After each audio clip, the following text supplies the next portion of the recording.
Well, I think we're good to go. You get the butterflies during this stuff? For the first tiny bit, I will. Yeah. And then it'll go away. Yeah, same here.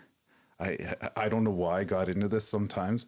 Well, you know, at the end of the day, you got to push the comfort zone. Yeah. Or you just kind of shrivel into this old man in a room at 9 years old staring out a window, right? So you got to push the boundaries a little bit. It's so good to be uncomfortable. Like, that's what I've learned. This lifestyle that I live, it's basically discomfort all the time, but it's what keeps me going. It's like every single day I learn how to like get past something difficult or something uncomfortable. And then now when something comes that's like a business challenge or some type of work challenge, I'm like, oh, this is just the next thing I have to deal with today. Or break it down. It's easier to compartmentalize. Whereas if you're comfortable all the time and then you get these challenges like, ugh, I've forgotten the pattern of how to figure out how to get through this. Well, it definitely is a skill to be able to handle it. Like, that's why you should be uncomfortable a lot. And the comfort zone gets you into where those boundaries start to go up a little bit, and it just gets smaller and smaller. And like I said, next thing you know, you're older. And, you know, I'm probably talking out my ass because I just told you how I freaking pretty much froze in front of the Lido Theater crowd, right? But those are good situations to get in and push those boundaries, and then you start learning a lot about yourself too that way, right? All those insecurities, and it's like, well, why the hell is that even a thing? Like, and getting over, getting past something, maybe even if you didn't get past the entire fear, but say you are going to go up to public speak and you've done this several times, and the last 3 times have been my voice is shaking and I'm nervous and I forget my lines or whatever it is. And then finally you have that time where you go up and it's a success. There's just no greater feeling. Maybe you didn't conquer that whole fear, but just to go through that procedure of like, I'm really nervous, and then I get up there and I do a good job and then everyone's happy. Like, that's a neat thing to do. It's a bit of a high, isn't it? Yeah. After you're like, man, that was sense of accomplishment, I guess is what that is. Yeah. Cause oftentimes I look at a situation, I'm like, my life wouldn't be any different if I just walk away from this. I don't have to do this. And sometimes that is so tempting to just like, oh man, I'm so nervous to try and figure this out or try and do this. I could just turn around and my life wouldn't be any different. No one would even know that I didn't even try this thing. You would know. But I would know it. Yeah. And when you go up there and you just deal with it and get through it, it's like, okay, I can do this. Now, next time a bigger challenge, you know, like, well, I did that last thing, you know, maybe I can get through this too. Yep. Yeah. Well, and that's pushing boundaries, and I guess you can call that growth. Yeah. Well, why don't I introduce you? Sure. I'm stoked that you're here, Dustin. Happy to be this here. is pretty cool.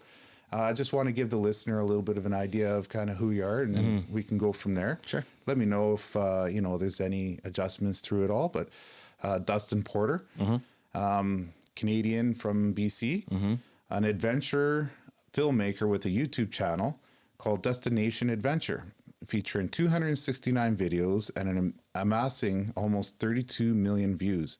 Wow. I didn't know it was that high. That's cool. Almost the population of Canada. That's awesome.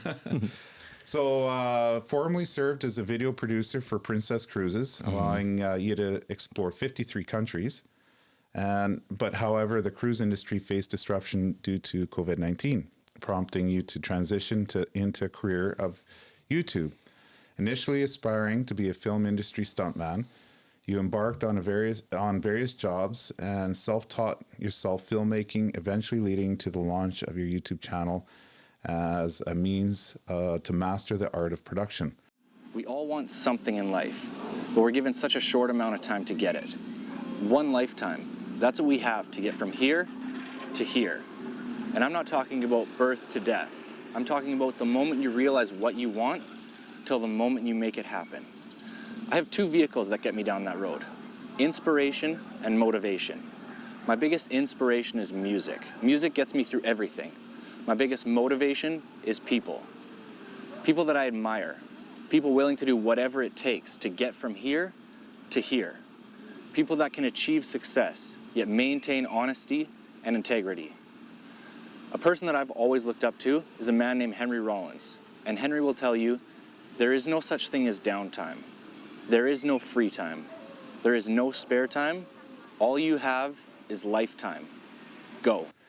Your channel is guided by the motto, Take nothing but pictures, leave nothing but footprints. and I'll catch you on the next one. A hell of a story, and I guess passion that has, from a young age, from what I understand, taken you to where you are now. Yeah, I mean, the passion started super young.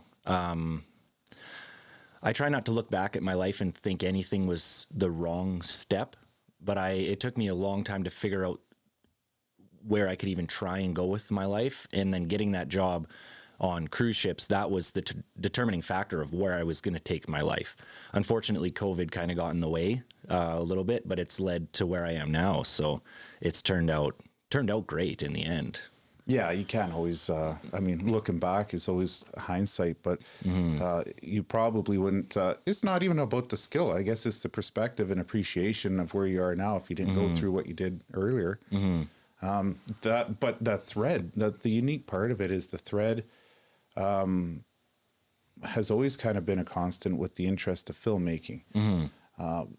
But originally with the Stunt-Man part, like, how did it transition from always wanting to be in video and movie production, but then from as a stuntman into more of the production end of things? I don't honestly know if there's a correlation between those two things. So I wanted to be a stuntman just because when I was young, I was out just doing that kind of stuff, racing dirt bikes and jumping cars and whatever I could get my hands on with a motor. I was going to take it and go fast and do something it shouldn't do. And I thought, well, a neat industry would be a stuntman, because I had some friends in the industry. I knew some folks from Prince George that were in Vancouver.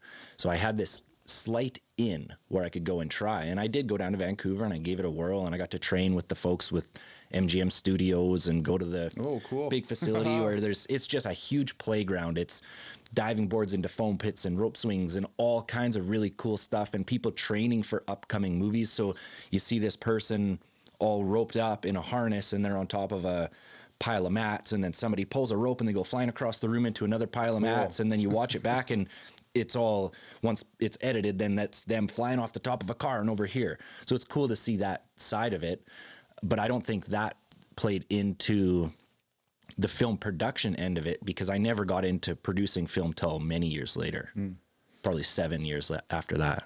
So what was it? You just wanted to capture the adventure? Like, you always obviously had a bit of a free spirit if that's what you were wanting to get into as far as stuntman, but then now you're crossing over into an appreciation of blending the art form of video production or that industry itself and trying to capture what you find interesting, which kind of gives the flavor of your YouTube channel. I mean, from what I've seen, you got a lot of videos, but they all seem to have, you know, either a remote place, a historical tie of some kind, whether it be a town or maybe a place, and you always tie that region into a little bit of a historical connection, which is really cool.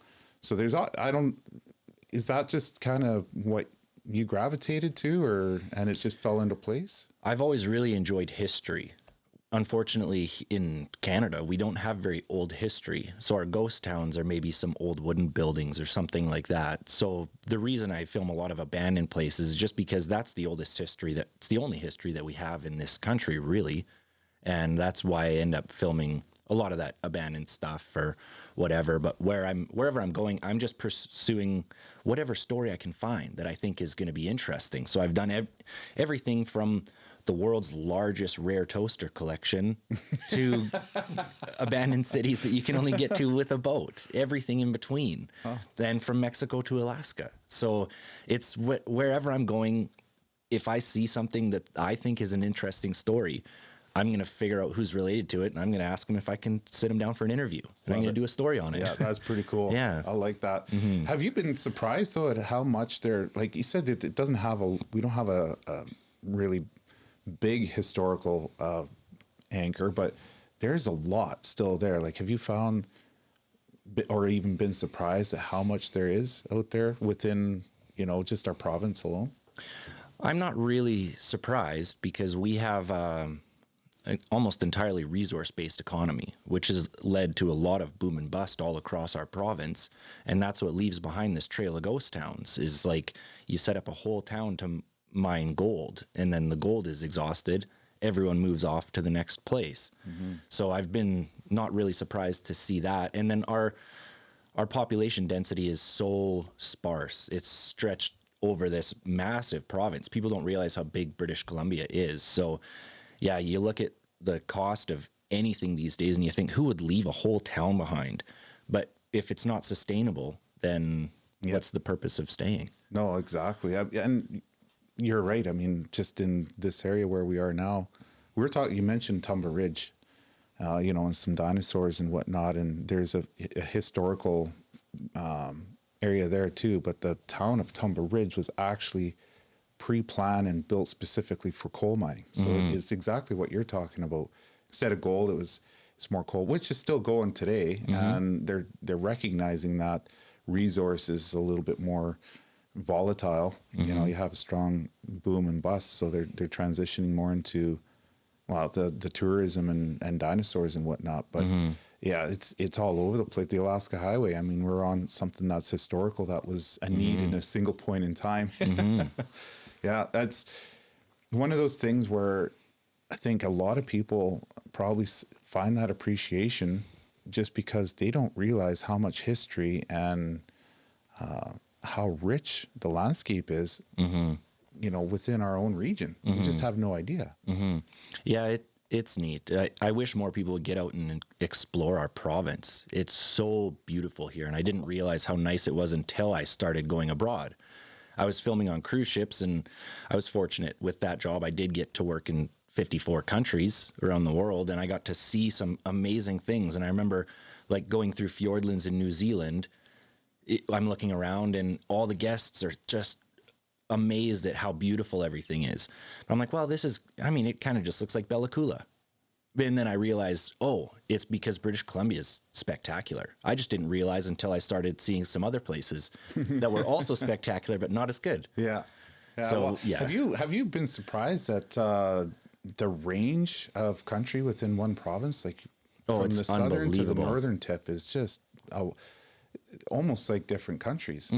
Yeah, and it's incredibly diverse. British Columbia, like people have very little understanding of the diversity we have in this province. It's unbelievable. For example, just Williams Lake, my hometown, if you go 45 minutes west, you're into Farwell Canyon, which is just desert. It's British Columbia's largest sand dune sitting out there. Well, if you go 45 minutes east, it's the only inland temperate rainforest in the world. Yeah. So with a span of an hour and a half, you can be in two completely different climates. Yeah, isn't that wild? It's wild. It's the north to south, I guess, part instead of the east to west. That gives you such a different just climate, I guess. It gives you a whole different area to explore. I mean, look at the weather difference between where we are in Fort St. John to Vancouver. Oh, yeah. Yeah. Well, I was surprised because I took the Cassiar Highway when I was northbound, and now I'm taking Alaska Highway southbound, and it's so much different. Like maybe I'm on just the same amount north, but being inland, it's different here. I forgot. I mean, I did live in Fort St. John for a year going way back. I've forgotten how winter it is. And then now I roll in here and it's just like -10. And I'm like, ugh, living in a camper. No kidding. Yeah. Well, how did you get into that transition where this turned into something where you rigged up a really cool unit where you're self-sustaining, you got the camper, you went from a motorhome to something that's a little bit more like an overlander kind of style, and you went full commitment. So what was that? Where was that? Well, what triggered that? When COVID came, the whole reason this YouTube channel ended up happening as a business is because when COVID came, it crippled the cruise industry. And I was living in that 36-foot Class A motorhome when I was not on a cruise ship. So I was on a ship for 6 months and then home for 2 months. And then COVID came along and I thought, well, maybe I'll take the professional film background and this motorhome and start like a professionally produced travel vlog. Well, the motorhome is so big. It's just this ridiculous thing trying to go remote with. I mean, I took that thing 2 years in a row up to Alaska, just beat the crap out of it on all these highways out here. So, and then last year I wanted to go over to a remote little First Nation community called Lac-Willam's, and it's ferry access only. And you can, with a larger rig, you only want to do it at like a high tide, high slack, get on the ferry because it's a steep ramp going down. Well, I booked it all in advance and then went over. It was totally fine. They put blocks under the tires and it was kind of a screw around to get it on the ferry, but it went fine. Coming back, nobody was prepared, and we ended up getting high centered. The whole motorhome was high centered. Like the trailer hitch was dug right, put a hole right in the deck of the ferry, and everyone behind me was stuck until the tide came in and lifted the ferry up. And I'm like, frick, I need to build a rig that can get me out. Yeah, that would have been a hell of an experience, eh? Yeah, so that was just super happy with you. Yeah, nobody was happy about that. That was a friggin' disaster. So that was the decision. Is like, okay, we got to get this a little bit more purpose built. At the time, I had the idea of building something a little bit more mobile, but I hadn't really committed to it because I knew, there was a lot of moving parts to building that truck. That is not just a truck and camper sitting out there. It's a off-grid. Like I can be self-supported for a month without any supplies or anything just because of what's in that truck. Well, no, I know that took a tremendous amount of thought and foresight because the cabinetry and the mounting system, we kind of went through it earlier, and you started with the cabin chassis and then pretty much built right from there. So where did you take all those ideas and design ideas from and figure out how to put all those elements that you wanted together? Just one step at a time. Yeah. I mean, I was fortunate I had the knowledge of what I wanted because I had spent 3 years living and traveling in the motorhome.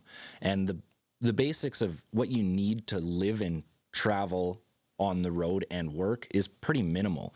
So I said, well, I need power generation, power storage, I need heat, some way to cool it, you need to cook, shower, bathroom, like all these basic things. How am I going to fit this into a small rig? So it meant lengthening the frame a little bit, putting the camper further back. Then I have the pass-through compartment.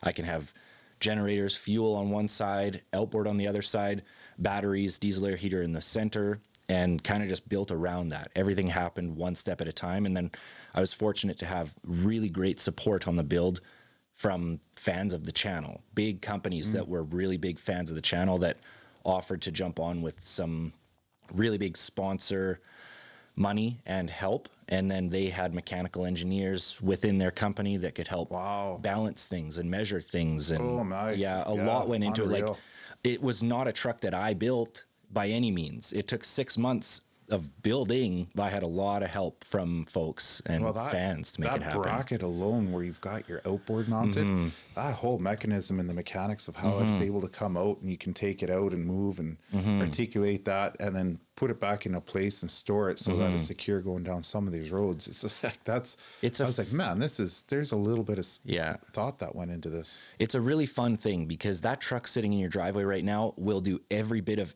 anything that $1 million expedition truck will do with a less than 6-figure price tag. Yeah. And it just came from the people of British Columbia that are ingenuitive and have experience in just building something that can get the job done. It is a piece of art, of course. If you look at that thing, if you like old trucks, if you like fabrication, it's a work of art sitting out there. But your average person, if you don't know pickup trucks, it's just going to look like an old service truck with a crappy old camper on it. Yeah. And that's really what intrigued me. Like I went into this with the biggest budget that I could save up, which was still incredibly limited. So I wanted to build this truck that's going to be as capable as possible with a very small budget. But this is also my full-time home, so it's more than your average person would spend on a truck. But still. I don't know.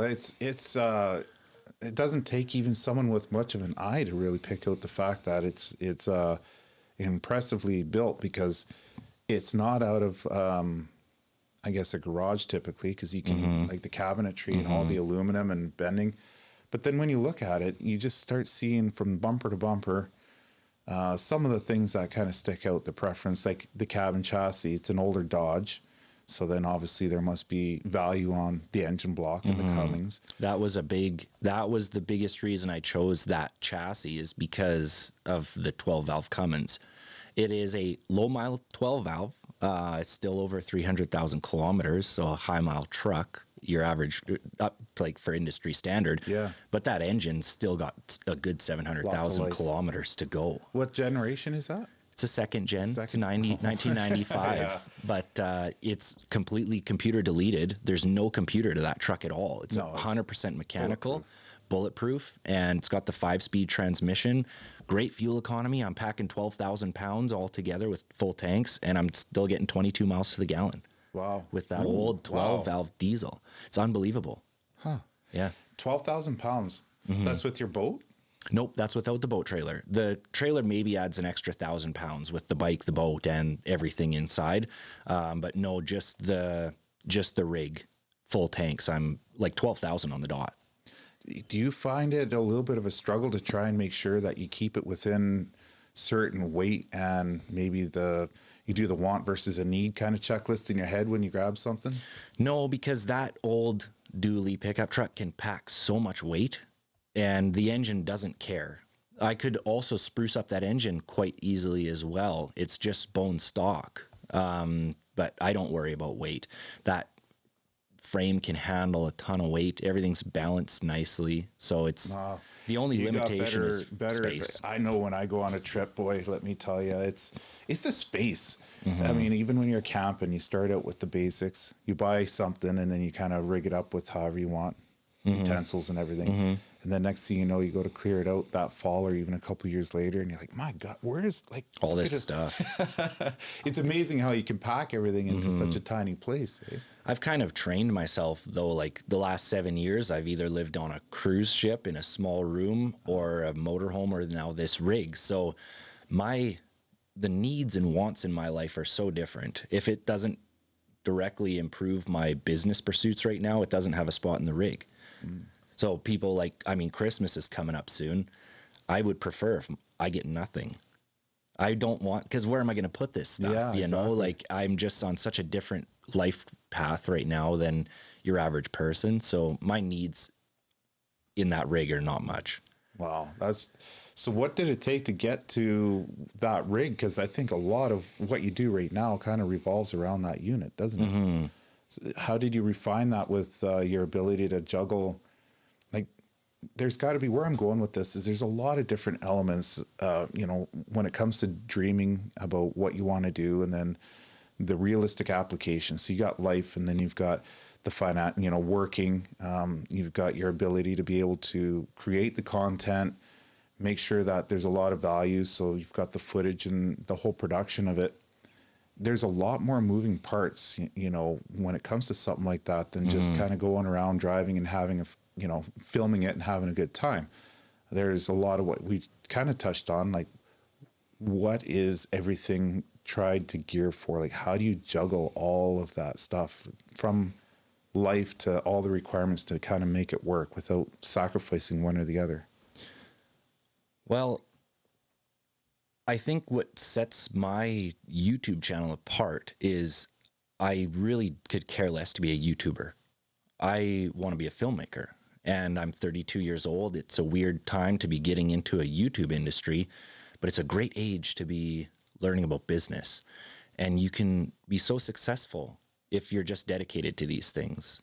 And when I was going to do this build, the great thing about this business is I was going to do a build series. I was going to film every week what I was building on this truck. That would keep the business floating, that would keep the channel growing, and it would keep funding the project.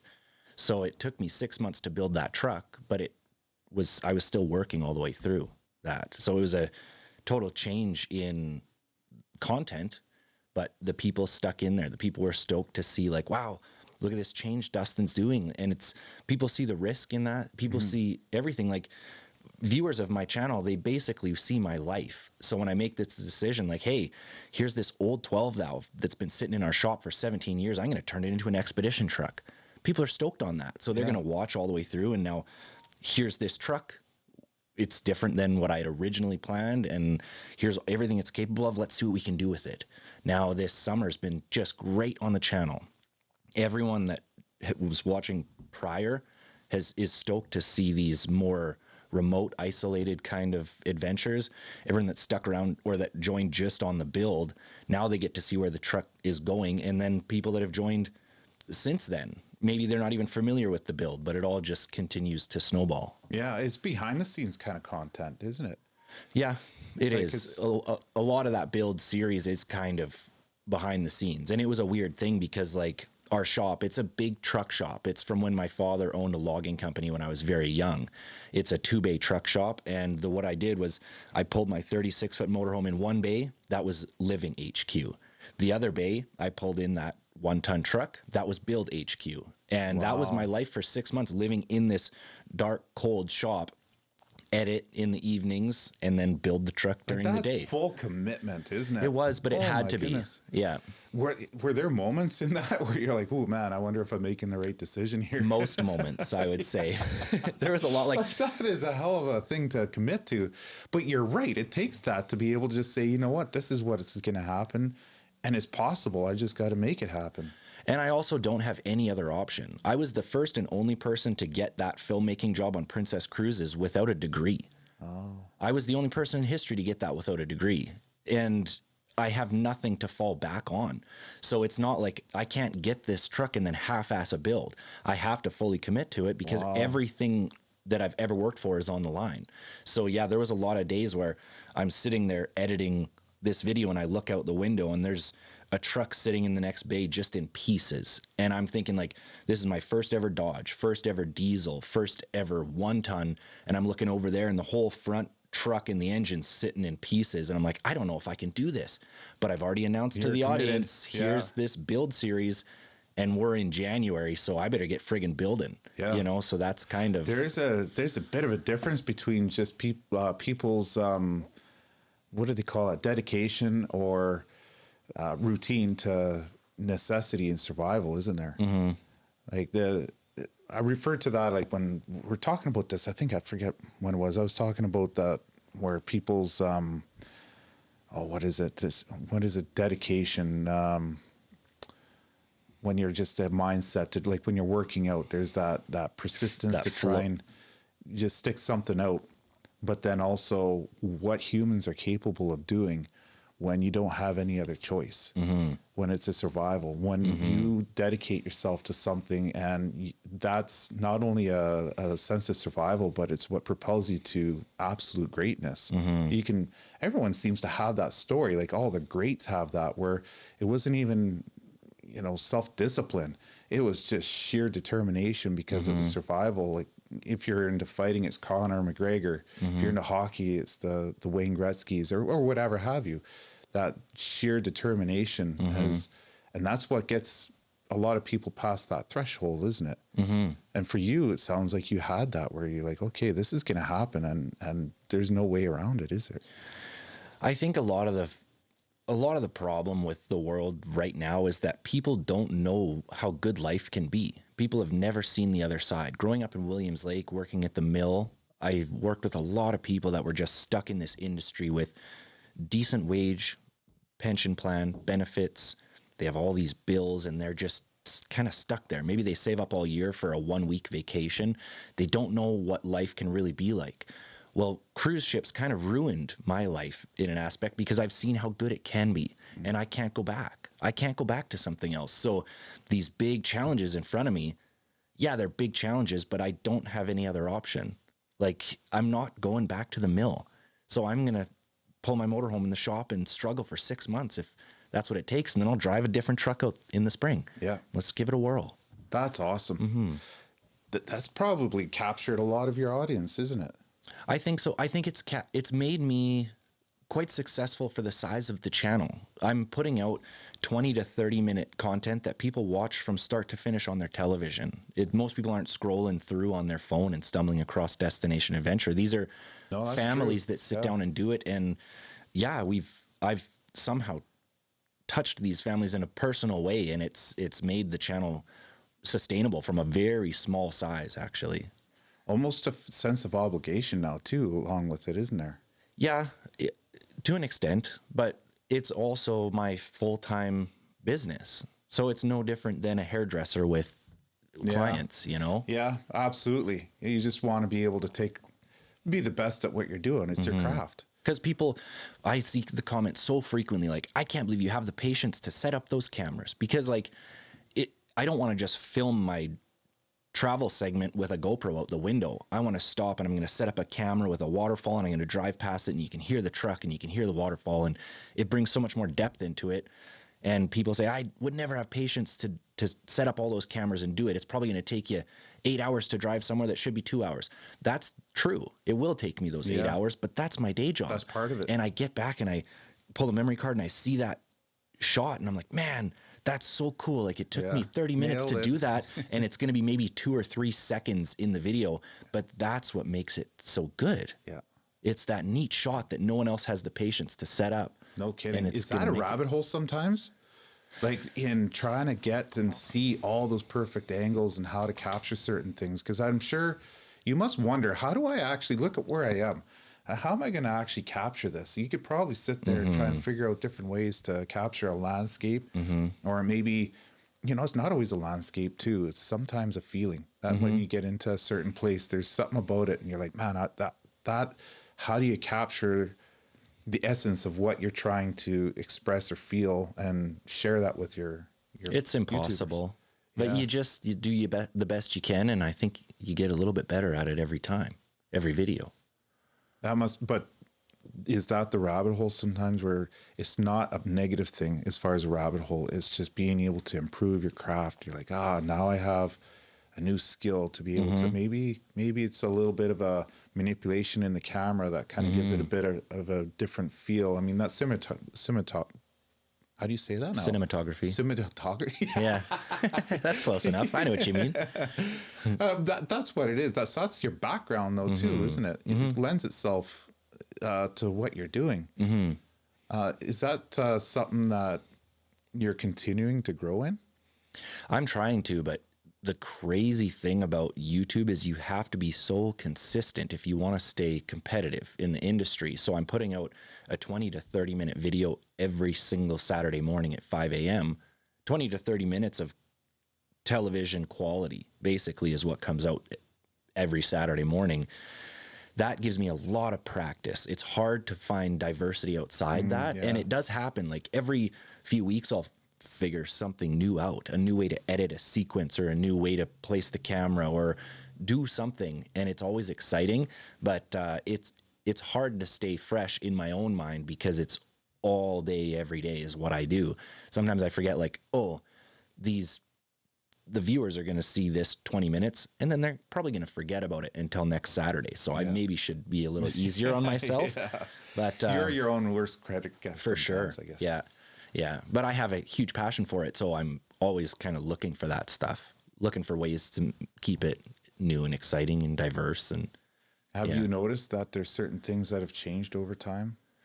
Yeah. Only when I look back though, like you don't notice your progress as an artist, because I think by the time you reach a goal, you've already set a goal further. You never really reach a goal you're looking for. Like, yes, it was a big goal to drive that truck out of the shop and hit the road and start filming adventure content again.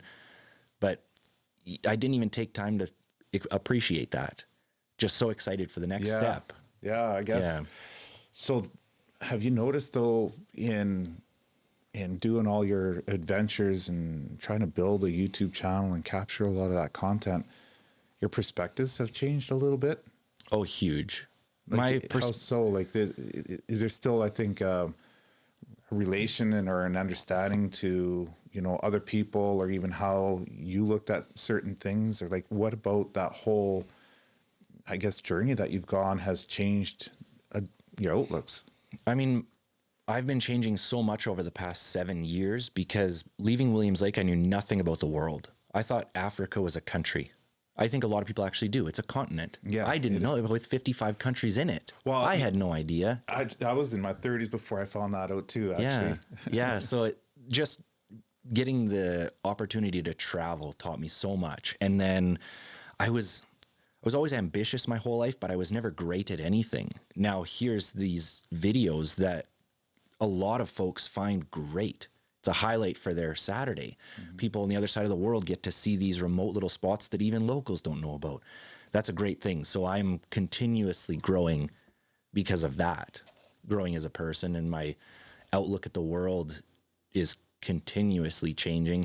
I get to interview tons of people that have done very fascinating things with their life. I'm sure you feel that as well. You learn so much from your audience from the people that you're directly involved with. So Yeah. I think that's probably the biggest change is I get to learn so much from people, and then I put out this video telling their story, and then I get to see how happy the family is because maybe it's an elderly person that's probably going to pass soon, but here's a chronicling of what they've done, a highlight of their life, and seeing that appreciation has changed a lot for me. 100%. That's something I didn't expect. Most people who get into the podcast or, whatever, with even the reason why I did it, one of the things that took me a little bit off guard was how appreciative people and almost the value in being able to capture their story in their words. Better than they think. Yeah. In a way where they want to be able to keep that now for pretty much, it's almost like it feels like an heirloom. Like they're able to do a little biography or express whatever it is, whether, it's maybe nature or something they've done or achieved. I didn't expect that at all. So it's almost like a sense of appreciation that I wasn't expecting. That's adds to the whole experience. It's probably the best part of it, actually. Like, I'd love to give you an example. I always want to help a traveler in my country, and it's not often I run into them because I remote travel, but occasionally I will run into them, and it's usually a van life person or somebody. I've done a couple fun things this year, but when I was taking the Cassiar Highway northbound, I was staying at Dease River, and I was going to do a float, go fishing for Arctic grayling. Here comes this rattly old van, and these young kids get out, and I let them kind of do their thing for a little bit, and then I hop out to chat with them, and they're from Australia. They'd flown here. They're going to travel for 2 years, and they bought this rusty old van, and they're pursuing remote locations, and they're both avid fishermen, and they have this bucket list of fish that they want to catch when they're in Canada. One of them was Arctic grayling, and that's what I was doing there. So I said, well, if you guys want, like, I'm heading out on the river tomorrow. I'd be honored to take you out for a day on the river. So they stayed for an extra day, and I took them way up the Dease River. It's just a piece of country you wouldn't believe because nobody is out there. The only way you can get up there is maybe if you hike for weeks, or if you take a jet boat or a small little maneuverable boat like mine with a prop. And I take them out and have this beautiful day, catch their fish. Got a bunch of Arctic grayling, and cool. Then I asked them, before we went on the water, I said, do you mind if I film this experience, and then I'll interview you guys afterwards? So then they came into my rig, and I had the whole thing set up with microphones and stuff, and then I interviewed them individually, and the next morning they left and off they went, and I stayed for 3 days and edited. Now this video, I have no idea what they're expecting it to be, but I can promise you it's on another level completely. Because the thing about filmmaking is you're not manipulating people's emotions, but you're going to do whatever you can to bring them whatever emotion you're trying to portray, or whatever emotion maybe you're feeling. Now, this video, seeing them catch their dream fish, they each had a totally different experience. The girl was just over the moon excited and yelling, and that was her experience, whereas the guy was just quiet. It was his experience just for himself. So I stayed back and I filmed it, and you can see that in the video. She's talking about it in her interview. The music is upbeat and she's excited. Then it gets to him and it slows right down. And that's just the most beautiful thing, to be able to translate what I think that experience was for them into something that I can share with an audience. And occasionally I'll even shed a tear in my own video. And that was one of them. It's like, I felt so honored to be in a position where I can take these folks out, offer this experience, share this experience, and then make a video for them through my business. It's a neat thing. And sometimes it's emotional for me even. No, it is. That is almost more gratification than even I think what they feel sometimes. It's weird to say that almost, but well, I'm so curious to hear what they're going to think about it, because I bet that video is going to preserve that experience better than their memory is going to. Absolutely. Forever. They can share with family members. Yeah, especially that, because you can tell your family, like, you wouldn't believe it. A 3-day drive, we seen 6 vehicles, and the weather was perfect, just calm, and it was just above freezing. You can explain it the best you can. They're really not going to know what it looked like or felt like. You can translate it actually quite well in a video. That's something that is fairly new now in history, almost. Our ability to be able to capture that, whereas I wish almost it would be kind of cool to look back. We talk about ancestry.com and all these things about historical events and everything else, but we don't have that kind of material to reference to. What were my grandparents like? How did he talk? What was his interest? What did he look like? What was his mannerisms? And you're capturing that.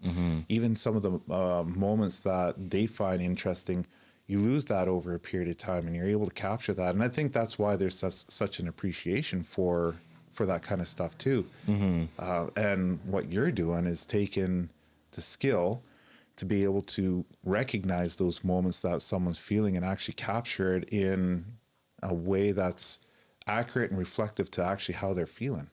That's a rare thing to have, isn't it?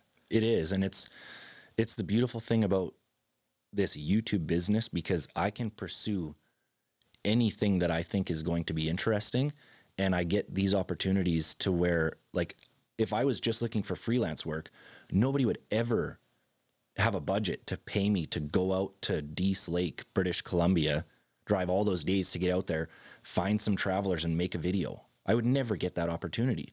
So this channel offers me a ton of these really interesting, unique opportunities to get out and tell stories that would never otherwise get told, because it's all funded through this business, because nobody else would ever pay me to do it. No. Like, I've been paid to go off and do a couple neat freelance things since cruise ships, just because I needed the money. But this channel has offered way better than any paid opportunity ever could be, with the exception of cruise ships, of course. I have to throw that in there. Right. Well, has that kind of done a bit of an overlap now with why you do older towns? What do you mean? Well, none of that's been captured. You know, that whole essence of a town and what it was like to live there, and the craftsmanship and what it took to build that. Like, I mean, how hardy were people, you know, to create towns in the absolute middle of nowhere with no internet, no roads, environments that were far more challenging than what we have to deal with now. And they're all untold. I don't think people have a perspective of what it actually took and what it was like to be able to, what was that town like? Like, how did a thing get to where it is, or a building, or whatever that you're coming across? I think, unfortunately, that history is more or less lost. You can talk to people about it, but memories get changed and faded over the years. So we'll never really know. A lot of these towns, I do pursue these stories because we have a beautiful opportunity right now to preserve a country in its infancy. Canada is so young, and we have a lot of these old ghost towns that told the story of our country. Like, I just did one at Telegraph Creek. That played a big role in getting supplies to build the Alaska Highway. That's a neat thing there, but now it's a ghost town that's just quickly disappearing. Yeah. They lost a bunch in a wildfire in, I can't remember what year, a few years ago. And like, this stuff can disappear so fast. And unfortunately, the government doesn't seem to have any interest in preserving it in any way. Not that they need to be hiring somebody like myself to go out and do it, but there's a lot of different ways we could be preserving it. But that is part of what draws me to these places. Like, I do have an interest in history, but I think it's not my obligation to do it, but the fact that I can get out there and make a professional chronicling of some of these spots, feel a little bit responsible to, because nobody else is going to. Well, do you have a goal that you want? Like, what's your 10 years from now? Like, you're like, okay, this is, I know you have small goals. Let's build a truck. Okay, that's done. Sometimes the growth and the travel, like you said earlier, hindsight is a little bit easier to look at. But what is your next goal, or what is your sense of accomplishment, or I got there? I don't think I'll ever feel that, because I would have, like, looking back, if you would have told me when I was a young man that I would be a video producer for Princess Cruise Line, I would have thought, wow, I've conquered the world. I've done it all. Like, I'm there, you know, I've did it. I've done it. Yeah. Well, I did it. And I was like, oh, I can't wait to climb to the next spot. I was always climbing and climbing, climbing. I climbed as high as I could with the company. I was video manager by the end of my second contract. Then COVID came along, and now into this business. So then start climbing. It's, I don't know. I don't think I really have an end goal, just small. To see where it takes you? Yeah, I also spent most of my life planning. Like, same thing as every other person out of Williams Lake. find a woman, buy a house, settle down, get a good paying job, and that's the end of your life. You sealed the deal. I was never that happy. Well, when I went to cruise ships, I had no plan. I left everything behind. I left with one suitcase and nothing else. Didn't even know what I was doing there. It was the happiest I've ever been. So if I can try and find a balance there in between, would be great. Right now, I'm very overwhelmed with learning how to run a business, and especially like I'm paid direct deposit from Google, which is a U.S. company. I'm paid in U.S. currency, so I have Canadian and U.S. tax obligations. Oh. So there's a lot behind the scenes of how to run a social media business that takes up a lot of my time. So at this point, I think the goal would be to find a way to make this sustainable where it's not consuming every minute of my life. Yeah. I'm at a point where I'm very excited about this opportunity I have and this business growth, and I don't mind that it takes up all of my time. But if I want this to be sustainable in the long run, like decades down the road or a decade even, I have to find a way to make it. You need a production team almost, to be able to take some of those little one person areas. Would be nice. Yeah. And there's some things coming this winter that might facilitate that a little bit better. Can't dive into it a whole lot quite yet, but we're not going to get the juicy insight. Unfortunately not. No, I'm not on an NDA or anything. It's just a little bit too early to be diving into the details of that. But that would be my goal. I don't have long-term goals, but I mean, things kind of seem to fall into place somewhat organically because I'm open to whatever recommendation comes my way. I'll kind of exercise that as much as I can. But things seem to be on a path where they're just kind of lining up as they should be. And keeping an open schedule allows me to pursue any opportunity that comes up in between. Yeah. Yeah. So, and I guess the goal for you, from what I kind of just gathered, is it'd be nice to continue doing what you're doing now, but streamline the workflow maybe with one more person, or kind of expand and continue doing what you're doing with a little bit more of, I think, a smoother built operation that allows you to be able to manage it a little bit easier. COVID did a hell of a number on everything, didn't it? What a shift. Yeah. You didn't go back to the cruise ships or ships or anything like that? No, I will forever miss that lifestyle. Every day I think about it. Like I think for the rest of my life, not a single day will go by where I don't think about that life and those people. I think some of my closest people, my biggest supporters, are people I met on cruise ships. It changed me fundamentally as a person. Really? But there's too much potential. Impact. What happened? Why is that such a impactful experience? Was it because the travel aspect? I had a great job for the first time in my life, something I was very passionate about. And the great thing about cruise ships is it has nothing to do with union. So it doesn't matter how long you've been with the company. If you're a hard worker, you can move up. That meant a lot to me. Yeah. So I was very dedicated to that. And then just meeting people, cultures and countries I'd never heard of, all these things, like it opened my eyes to an entire world that I didn't know existed. Like in school, you learn what a map is.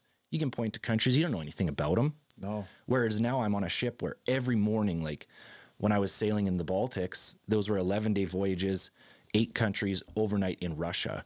Every morning, basically, you're waking up, different time zone, different currency, different language, different everything. And learning how to navigate that was just what I needed in my life. Everything I ever wanted was realized when I had that job. Really? Yeah. But now this business, I've seen the potential. I've had really good months, and I've seen what it can do and what it can allow me. I can't go back to cruise ships. This is too much. It's too big of an opportunity for me. Wow. Yeah. So I'll miss it forever, but it's not the right step for my life. It sounds like a pretty good step though, eh? It was amazing. Damn good thing you went through that. Yeah. Yeah. It was so crazy. Like those opportunities, it's like, I kind of hate to say this, but it helped me a lot that I have a Canadian passport. It's really? A strong passport. That's a thing. Yes. Throw a Canadian flag on your backpack and away you go. Not necessarily for traveling, but for working on cruise ships, we fall under maritime law, and you can pay different nationalities differently. And myself being Canadian helped me get that job without a degree. So that was great. Seriously. And then my what lifestyle. About the Canadian part that gave you the edge? Couldn't really tell you. I mean, I don't know why it's so much more powerful, but like just being Canadian, for example, I was junior video producer. My cabin mate was senior photographer, had been with the company for 9 years. My starting salary was $1,400 American per month, pretty small. His salary was $900 a month from the Philippines. Oh. And he had so much more responsibility, had been with the company for so long, but me being Canadian gave me this much greater salary than him, $500 a month more. Huh. So those little things, and I was a staff member instead of a crew member, so I could eat up with the guests, and I could just be with the guests if I wanted to. I didn't have to hide in the background. Cool. So those, yeah. That's unreal how the culture. Mm-hmm. That's things people don't really recognize or know about, do they? Yeah, there's a lot. I mean, honestly, we could do not that I think we should, but we could do a whole podcast on just life living on a cruise ship as a staff member, a crew member. Really? It's a crazy thing. There is a whole city behind the scenes. We have bars and nightclubs and stores and restaurants all behind the scenes on a cruise ship. 1,300 people living back there. Wow. For 6 to 9 months at a time. You would not believe what happens. Well, how long were you working for Princess? 3 years. Wow. But I was on board for 6 months, home for 2 months, on board for 6 months. But usually I'd ask for a longer contract than a shorter vacation. So I was on board for usually closer to 7 months and then home for 1 month. You loved it that much? Yeah. I'm surprised. So that is almost a testament to how much you love doing what you're doing now. If this is something that you want to pursue, and now that COVID, things have kind of gotten back to normal, cruise ships are sailing again, and you don't want to go back. What about that then? What caught you? That freedom, I guess you were talking about earlier. Just unlimited growth potential. Like being your own boss in a creative field is so rare, and being successful with it. Like this is an opportunity that I cannot let pass me by because I'll never get it again. Yeah. So it's just, if I have to dedicate every bit of my life to make this happen, if it takes 5 years or however long, where this is my only aspiration, I can't let it slip by. What about creating your business then? You know that your coin phrase, you've got, take pictures and take nothing but pictures, leave nothing but footprints. Yeah. That must have taken a while to, was it easy to come up with that? The kind of captures. That's a funny question, because that happened just completely on accident. With a lot of things on the channel, it happened just organically. The audience grabs onto it, and I'll recognize, people are grasping onto this for some reason. Let's see where this goes. And on my second ever adventure video, before I went to cruise ships, before I was pursuing this as a business, I was exploring this abandoned mansion on the top of a mountain. It had been completely destroyed by vandals, which is a real shame because it's a huge, interesting piece of world history, actually. And I had kind of mentioned, I read this thing recently. It said, take nothing but pictures, leave nothing but footprints. I think we should all start exploring by that mentality, or I can't remember exactly what I said, but something along those lines. And then I saw in the comments, like, wow, what a great saying that is. Yeah. So then I just thought, because at the time I was reading, how to make a YouTube channel successful, have a tagline, have something relatable. So I thought, wow, maybe I'll start saying this at the end of it. Well, it turned into just me wanting to promote the proper way to adventure. And at this point, I kind of don't even enjoy saying it, but it is important. A lot. It does capture, I think it almost captures quite a bit, the essence of why you're doing it, who you are, how you'd like other people to be able to enjoy, I think, their adventures too. Mm-hmm. It kind of hits on a lot of different points in a very little short phrase. Yeah. And I mean, there's other YouTubers that go out and explore, and then they'll find something cool, and they have a private museum back at their facility. Ooh. And I mean, that's great. You can go see these cool things, but as soon as you start to promote that, if somebody sees you've taken that thing and it equates to one other person taking something, you've done something wrong. Because it all just snowballs, and like my channel now this summer, I maintain 2.2 million views every month. If I'm not putting out the right message, that can equate to a large number of people doing the wrong thing. Yeah. So it's not like I think that you should never take anything. It's just I've stuck with that saying because if I can finish that video with just a hint of, if you're exploring, just leave things there. Yeah. If that can encourage just more people to do it, then I think that's the right decision. Absolutely. Well, isn't that kind of cool how that all kind of tied together? A lot of things on the channel, I can't believe, like I have this stupid saying where if I'm going to take the e-bike somewhere and then hike from there, I put the e-bike, I hide it behind a tree or something, and I start to walk away and I spin around and I point at the bike and I say, don't get stolen. Yeah. It's just this stupid thing that I did one time, and all over in the comments, people are laughing, don't get stolen. Haha, I can't believe that. And then now if I leave the bike or a camera somewhere and I don't say it, people are like, oh, you're so lucky that didn't get stolen because you forgot to tell it not to get stolen. These little things, they just have happened on accident.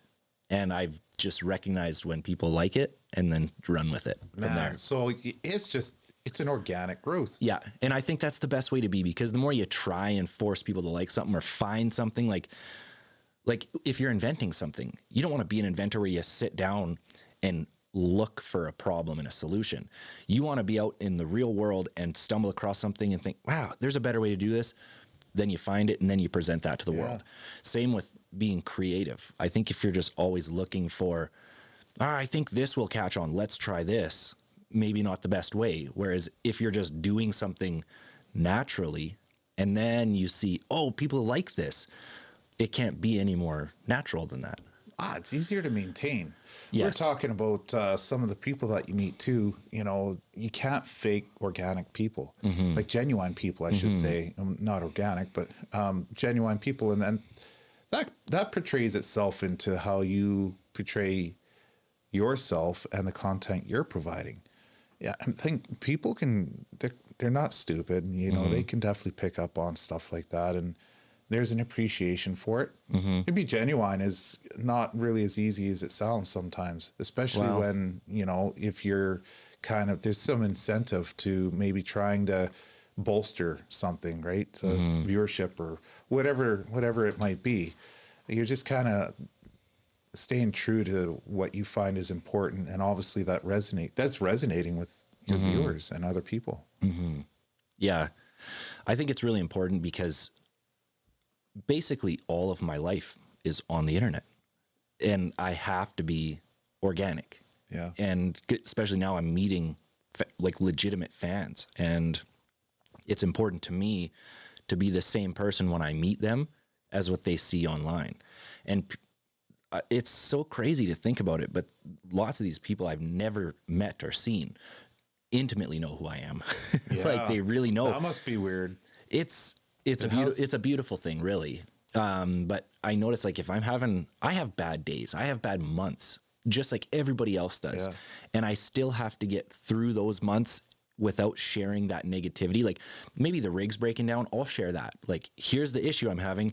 Here's how we're going to fix it. But if I'm an emotional wreck, I can't be sharing that on the channel. So I have to kind of hide it, but the people will see it. I'll get a message. Hey, notice the last couple of videos, you've been a little bit off. Yeah. So people know that, like your key demographic will know when you're not being genuine. That's unreal how they pick up on stuff like that. Yeah. Is there boundaries where you gotta, like, you said your whole life is pretty much being videotaped now. Is there that boundary, like, of how much is too much or personal, or, you know, should try bringing in, I think, that personal level? Like, have you tried to figure out where that is, or maybe had a distinct line that you know you're not going to cross? I'm constantly navigating that, trying to figure out what's too much, what's not enough. And I try, just because I'm already looking at, I mean, I live in this body and then I have to wake up and I see it in the mirror, and then I film all day and then I edit it. And it's like so much of me. I start to, by the end of a travel season, take myself out of it. I'm really pushing to find interviews with other people, like those Australians. That video is basically about them and their journey. And sometimes I forget that the audience does sign on for the personal journey that I'm on as well. So then I'll sit down and I'll do something a little bit more personal to me, how I'm feeling, or maybe a struggle I'm having later in the season, like having a hard time being creative. It's been so busy the last 6 months or whatever it is, and it's received always so well to the audience.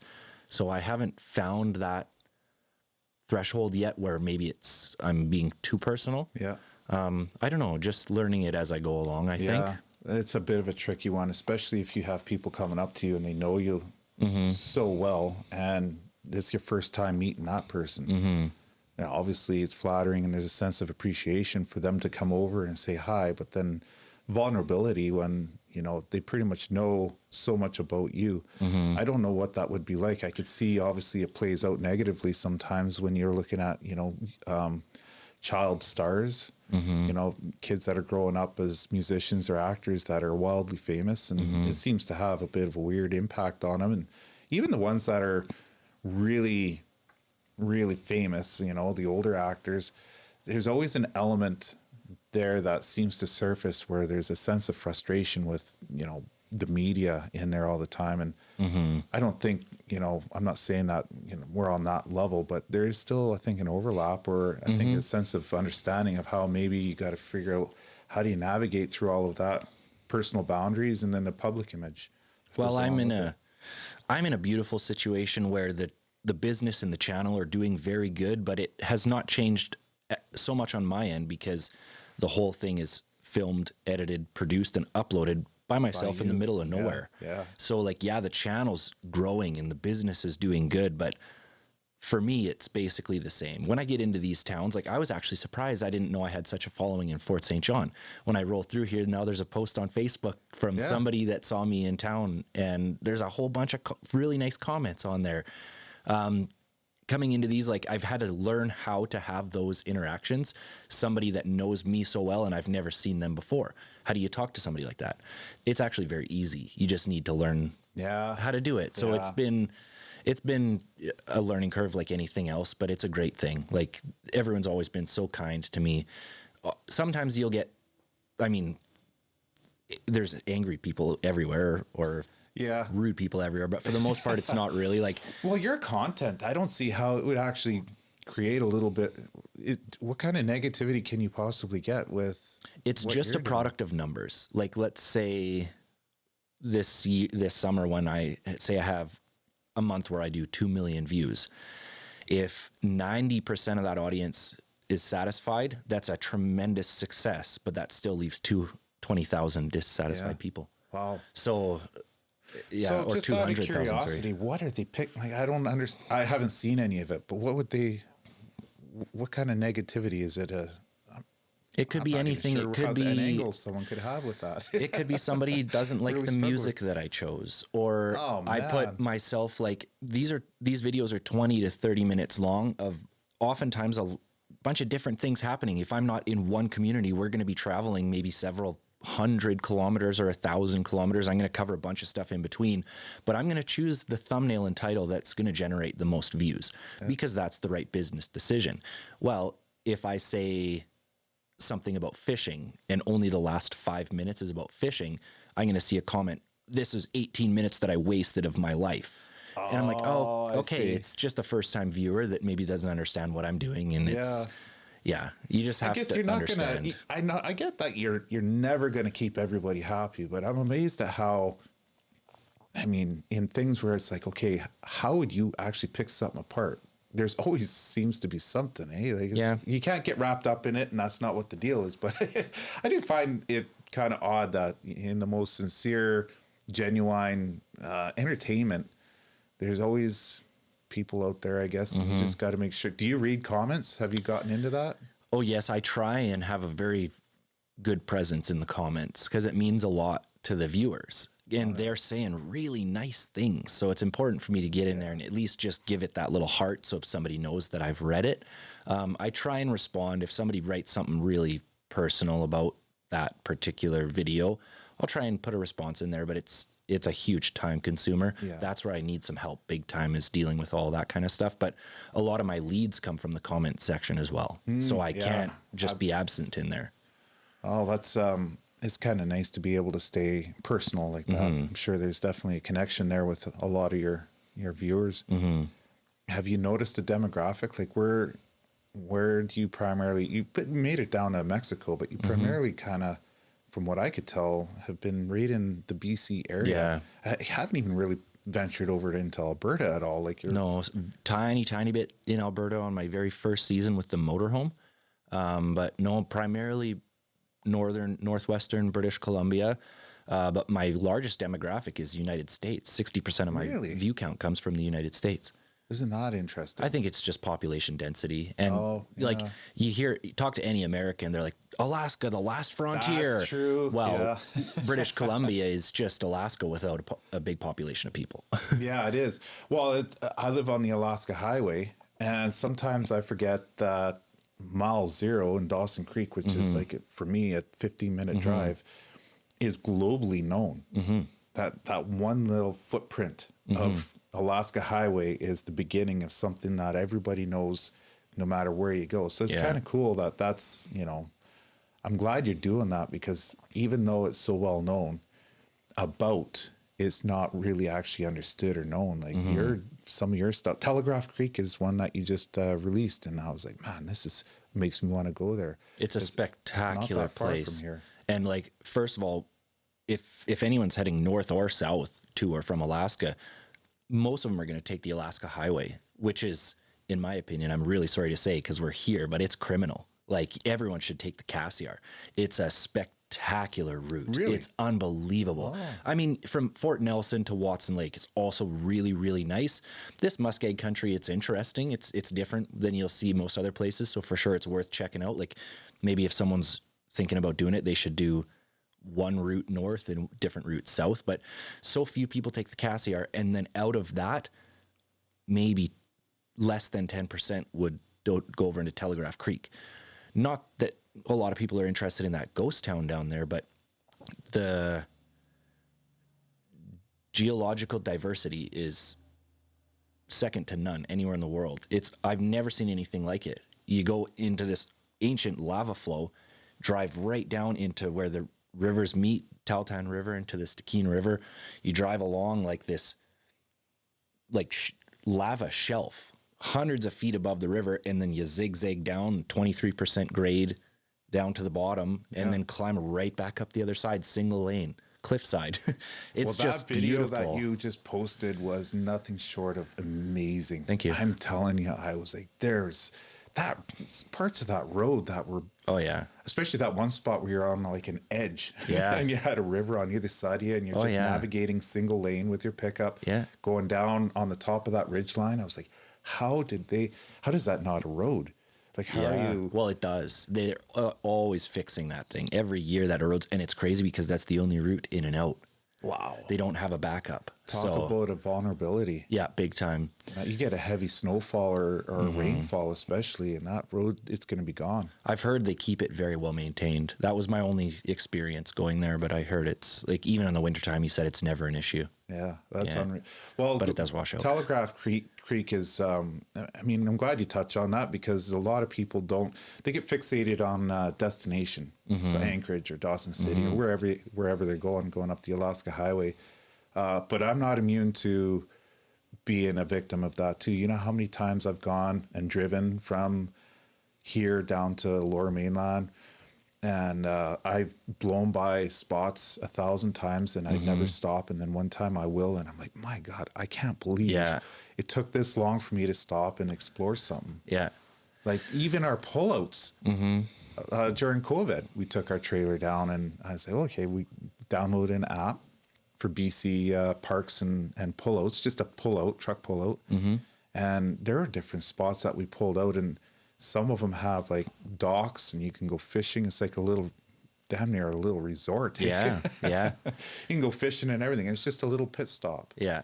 Some of our best things in this province are hidden. Like, everyone wants to fly to Vancouver, rent a car, go to Whistler. Yeah. Maybe Squamish. And then they think they've seen northern British Columbia. Yeah. They don't even realize there's just so much out there. And like, I hate to reference back to the Cassiar Highway, but a lot of folks, like, say they are taking the Cassiar north or southbound, probably they're going to miss the turnoff at Mesiadin Junction that goes down to Stuart Hyder. That's another really interesting little thing. Like, Hyder, Alaska, it's the southernmost town in Alaska you can drive through. You can only get there by going through British Columbia. Yeah. Then you have 9 miles of Alaska, and then you're back into British Columbia. Climb up the mountain for another 20 kilometers. You're at Salmon Glacier, the largest glacier in North America you can drive to. Oh, really? You can frickin' drive right there, and nobody even barely knows it's out there. I had no idea. Exactly. Yeah. Like, I mean, lots of people know it's there, but like one of my favorite places, Prince Rupert, like the folks that helped me build those cabinets, they're at Prince Rupert. That video went out. They were messaging me. They live right there. They're like, we had no idea. Cool. There's a glacier right here. So now he's made the trip over and spent the time, and you can camp right there at basically at the glacier. I had a funny little skit in that video. I hiked down to the glacier. I chip off a piece of ice. I made a gin tonic right there out of the glacier ice. Oh, cool. Like, so fun. Like, and like, you don't have to pay for this experience. You don't have to do anything. Like, just get in your car, drive up there, and hike down to the glacier. It's a beautiful thing that we have as Canadians here. Absolutely. Absolutely. Yeah. And the Alaska, that little toenail or sliver that comes all the way down into to BC, that's kind of an interesting little spot, but it's actually fairly well known if you're not Canadian. And I've found that out because if like every now and then going back to Mile Zero in Dawson Creek, especially in the summers, if I see there's a whole group of people there, and I have the time, a few times I'll stop and I'll talk to I'll be like, where are you from? If you go into that art museum, they have a map, and then everybody who's going through there, they'll put a little pin on where in the world they come from. Yeah. It's just packed full of like all kinds of American and European and all over the place, all over the world. And I'll ask them, what are you doing? Like, usually it's a bucket list thing. Most of them, it's a one-time thing. But a lot of the Americans, they come up and they do go down the Cassiar, and they mention it specifically because they want to go down and see how Alaska kind of comes down, and they want to check out that part, which is kind of interesting. So it's weird how they know a little bit about our backyard better than we do. Yeah. There's some really neat, like, I'm in a beautiful position because I can take the time to really research these places, and then, like, if it means staying an extra week just to go another 20 kilometers, it's whatever, that's my job. So I'm in a great position that other people don't have the opportunity, but we have some really neat little drives if you're interested in that kind of stuff. Like Skagway, Alaska is just a tourist little town. It's like a cruise ship port. I've been there a ton of times on cruise ships, but you can drive there and it's a spectacular drive, especially if you take your time to do it, because you can go over to Atlin, BC, which is British Columbia's northernmost town. Really beautiful little spot. And then the rest of the trip to Skagway, Alaska, you kind of weave in and out of British Columbia, Yukon, and then into Alaska.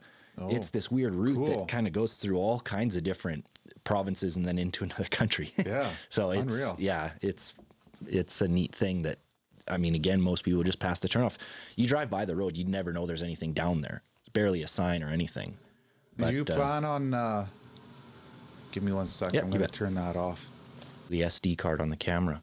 Oh, okay. And then when I pull it in, like when I bring the files into DaVinci Resolve, I can separate the audio from the video if I want to, or drag it both onto the timeline together.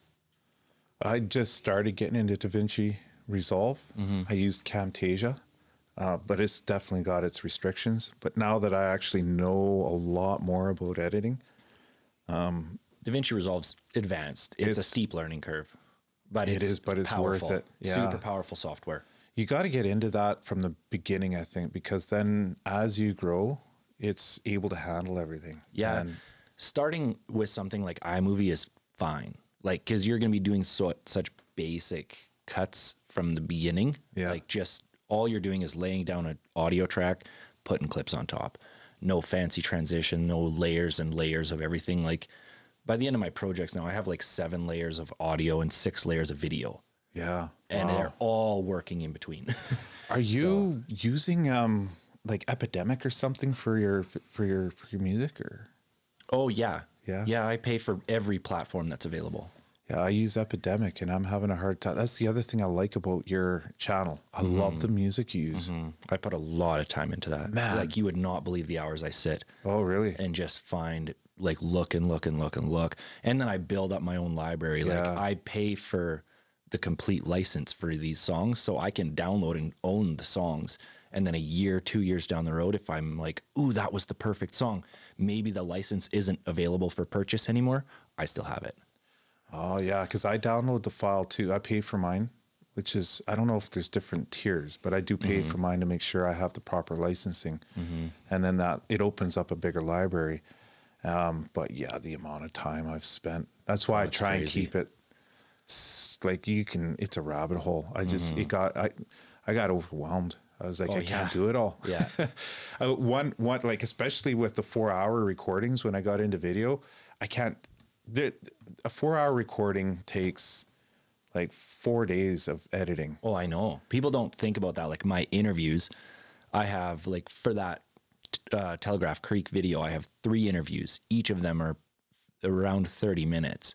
So I got to sit there for an hour and a half just to figure out where's the story in this, cut out everything that's usable, and then start mixing all 3 of those into one storyline. Wow. It is days. Yeah. 2 days of work just to cut those interviews into a storyline.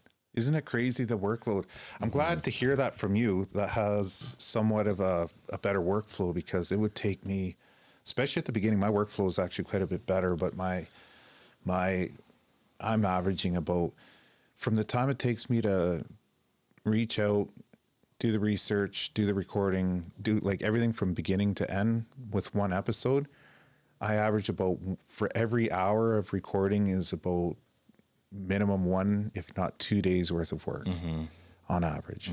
So like a 4-hour recording would be more like 3 or 4 days per hour. That's yeah, it's crazy. Like that's similar to video. Like a day's worth of work. Well, it would probably be about an hour's worth of work translates to about a minute of produced footage. So you're looking at a 20-minute video. I got 20 hours at least of editing. So it works out to be about the same. Yeah. Isn't that wild, eh? I'm a fast editor though, because I do it so much. Yeah. And I'm completely in-house for everything just myself. So I know already like, okay, like I'm shooting on 5 different GoPros, 3 different cameras and a drone. I'm going to know, okay, this camera has these shots, this has that. Like exactly. I'm already so you don't have far to ahead. explain that. Yeah, for sure. It's in your head. Like even with this recording, when you're talking about some of the different spots on the map, I'm thinking, oh, okay, that's cool. I'm going to take a Google Earth shot and I'll overlay that a little bit. So now the finished product will be us talking about it, and you're going to mention a certain spot, Telegraph Creek or something like that, and then I'll put an image in there so the person knows what it is. And you got to keep that to keep people engaging, I'm finding, because when I did the single mono camera and I was using Camtasia, I didn't do hardly any of that, and it gets dry. You need to keep the stimulation going, right? Because nobody's going to sit there for 3 hours. Well, I shouldn't say that. It's grown, and a lot of people find it interesting. But I would watch my own and be like, man, why are people watching this stuff? Like, it's unreal. I have an hour-long video of a crab trap at the bottom of the ocean. That's all it is. Really? It's down there until it runs out of batteries, and it's thousands of views. Really? It's crazy, man. Like, you never know what people are going to watch. Yeah, that's true. But people will put that on. And I haven't looked at the audience retention a long time, but I know certain people have put that video on and watched it from the first second till the end of it. Wow. I mean, ton of stuff happens. It's interesting. Like you can see halibut swim by and the crabs getting in fights and all kinds of weird stuff in between. But like, I think it's 48 minutes of just a one shot crab trap. People put burning log on the TV to make things. I mean, you never know. You never know. I'm going to do a little clip here. I'll just bring this up so I can see where that spike is. This is phenomenal how well it works.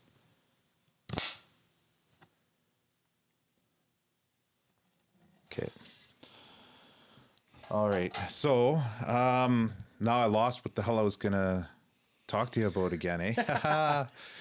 Well, basically, I think we were talking about the BC thing, right?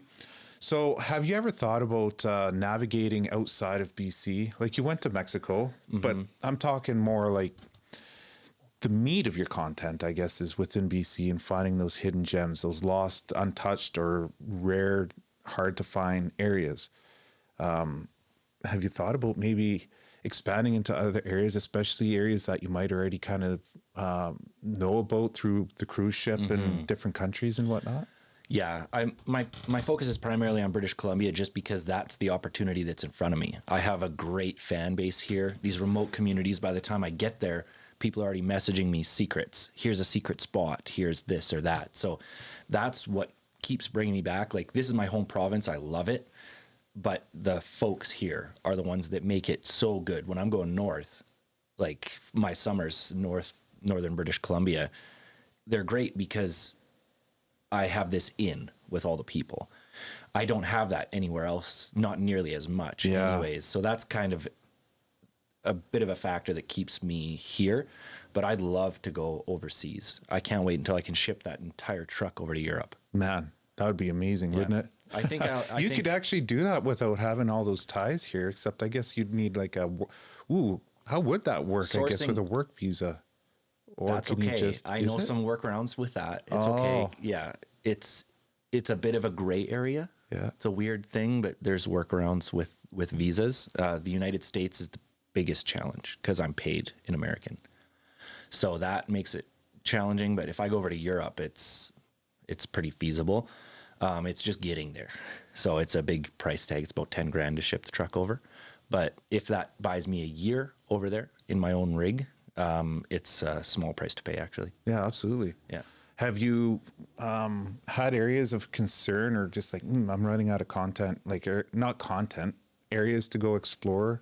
I mean, the low-lying fruit is kind of where your base is, and then BC, and then, of course, within, usually a 400-kilometer radius, and then you might expand to 1,000 kilometers.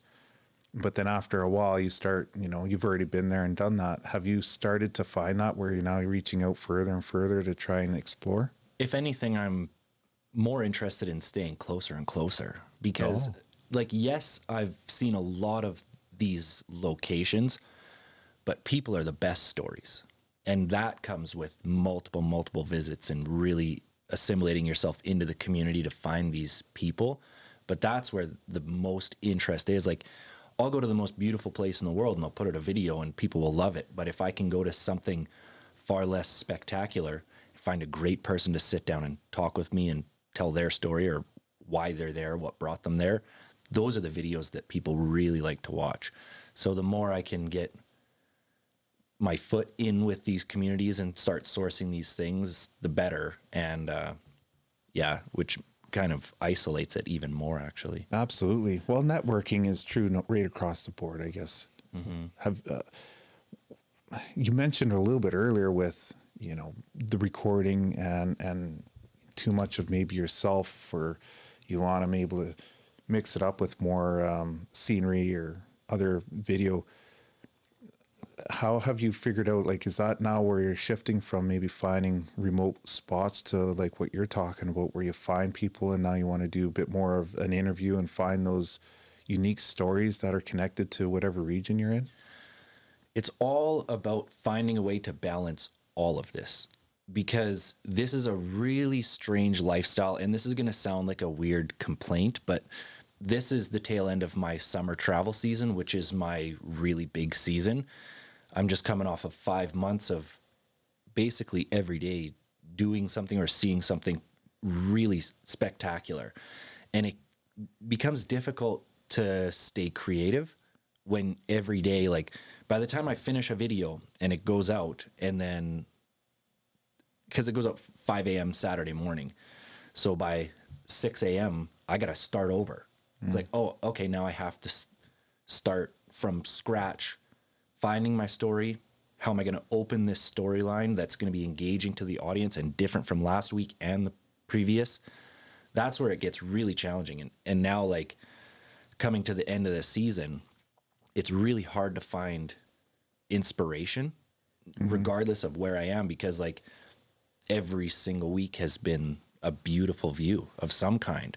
So it's just trying to find a way to balance everything into something that is sustainable long term. Yeah. So you're doing your content is almost, I don't want to say it's real time, but it's within a short period of time from when you're on a project, you're recording to when you're releasing, and it's an episode. It's almost 1 week lag time. For the last 3 years, I was up till about 3 a.m. so the video could be live at 5.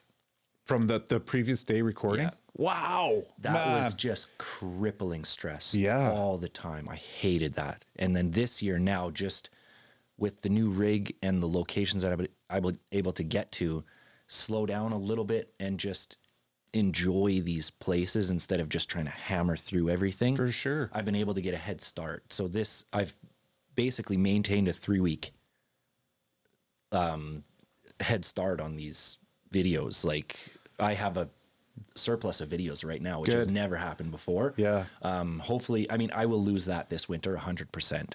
I'm going to actually in the coming weeks because I'm on the tail end here. So at least you built a little bit of a buffer. So instead of 1 week worth of content and releasing it pretty much right the next day and continuing on, you got a little bit of a time buffer.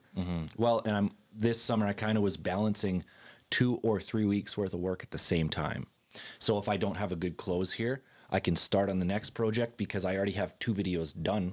So now I'll leave this one unfinished, start on the next one, get it as far as I can, maybe go back, find a close for that video, and then this one, and then on to the next one. Like, there's been a lot more balance this season, and having that surplus of videos has given me a greater time frame on some of these projects. Like Telegraph Creek, that took 2 weeks. That was a big time investment into that video where I usually don't have that. So it gave me the chance to source, instead of just 1 interview, 3 interviews. And it was awesome because one was a young kid, grew up in Calgary, and then to move to this ghost town. His uncle, who has lived there his whole life, and then and also was First Nation, so could talk on that side a little bit. And then this old timer there. So like those 3 interviews painted a beautiful picture of the location. And usually I wouldn't have they that live time there? freedom. Did they live there? Yes, they do. But Telegraph Creek is a strange one because the old town, the quotations ghost town, is down below at the river. At the top of the hill is Telegraph Creek First Nations Reserve. Oh. So there's people that live there full time. Oh. There's a whole town up there, stores and gas station, everything. With a bit of a heritage site below them. With the town below, yeah. I mean, you would, if you're just driving to the reserve, you'd never even know there's a ghost town hidden there. You got to drop right down the river valley and then down to the bottom. Yeah. Well, anybody who's watching this, that's an episode I watched last night, and it was amazing. It's a beautiful spot. Some of the footage, unbelievable. Yeah, wow. Thank you. It was, yeah. I mean, I can't take credit for all that. It's a beautiful spot. You just got to turn the camera on. Yeah. Well, I don't know. You're kind of selling yourself short on that. So how does humor play into it a little bit? We touched on that a bit, and there's value, I guess, in trying to keep it lighthearted. So where does humor fit in it all for you? Humor is the greatest tool I think any of us have, and I'm just fortunate to have it in my bloodstream, I guess. My mom has been, both my parents enjoy comedy.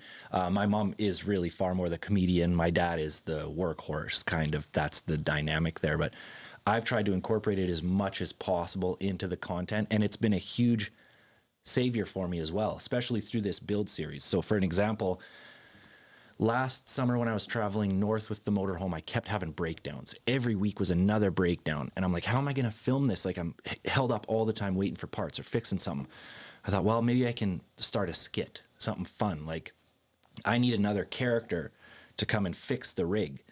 And then the audience can just watch that happen. And then I'll go back into the adventures as Dustin. Well, I don't have another character, so I built one. It's this character named Mick Canic, the semi-non-professional mechanic, you know? And it's basically... play on words. Yes. It's myself in different clothing. And then because I have a professional film background, I can edit the same person in 2 different outfits into the same sequence, and it looks like 2 different people. I mean, same face, obviously, but Mick has this stupid flat brim hat that bends up to the air. Yeah. And then this jacket has a name tag that says Mick on it. And he always comes in with some sort of stupid comedy skit, and then he'll come and fix the motorhome. And that's kind of where it started. And then there was always this funny little dynamic between Mick and myself, if you can say that. And then when I went into the build series, nobody really wants to watch me turn bolts for 20 minutes. I needed to incorporate some other things into it. So here's this Mick character. He's in charge of getting the firewood, go to town, get the parts, do whatever. So each episode would have this Mick character come in, and then there's some sort of stupid dynamic, and then is off amazing. he goes. So you're doing this almost on the fly. You Those just are created scripted. Those are they? 100% scripted. I have a shot sequence. I have lines, everything in those, because I'm having a whole conversation between somebody that is not there. Yeah. It's like if I was talking to you not being there, all that has to be timed because I can't edit the timing of it. So say I have my line and then Mick has his line. I have to think, okay, now I've said mine. Now I'm playing it back in my mind, what Mick is saying, so that I know the timing of when I'm going to say it back. So man. that all has to be scripted and timed out, which is a big time investment, but adds a lot to the That videos. is wild. That's a whole nother level of, that's comedy. It's skits. Yeah, they are full on comedy skits within the videos. Yeah. Wow. Do you have that character still going? Oh yes. And it's not something I can maintain much on the road just because I don't have that consistent environment. Like if I'm outside, it could be sunny and then cloudy or something like that. And trying to edit where it looks like two people in the same frame, it gets really hard. These things take a lot of takes to get everything together. And if now all of a sudden there's a little bit of shadow on this half of the screen, you're going to see my mask line in the screen. So that it makes it hard on the road to do those skits. Producing part of it must be like the editing and that whole process.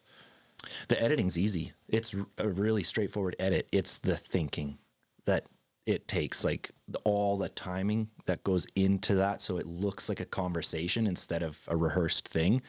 That's what makes it challenging. So by the time I'm done that, like I need a nap. No kidding. You're almost a glutton for punishment.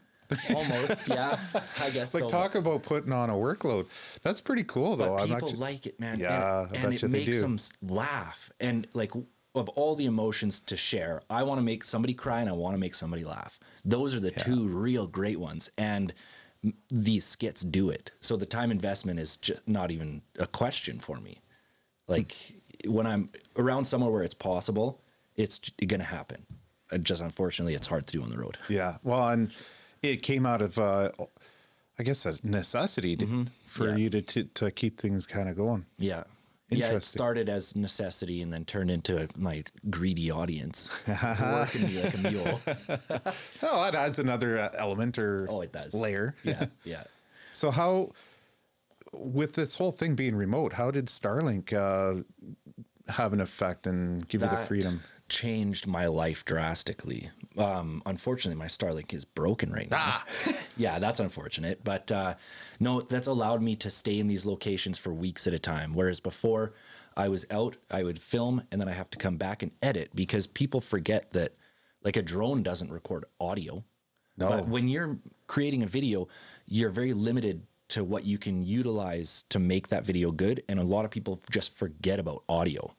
Like to say the drone's up in the air and I'm just going to drive past it with the truck, you should have audio there. Some kind of background. Of the truck. So maybe the truck's not a good example because I can build that audio myself. But say I need a waterfall or some birds or something like that, I need to download all that. Like I have to go and buy that stuff online to build that audio. So having the Starlink has allowed me to just like, when I was in the Chilcotin, I was a week, or overall I spent like a month living in the Alpine, way up in the mountains. Never had to come back down because I'm good for a month with supplies and I have unlimited high-speed internet with the Starlink.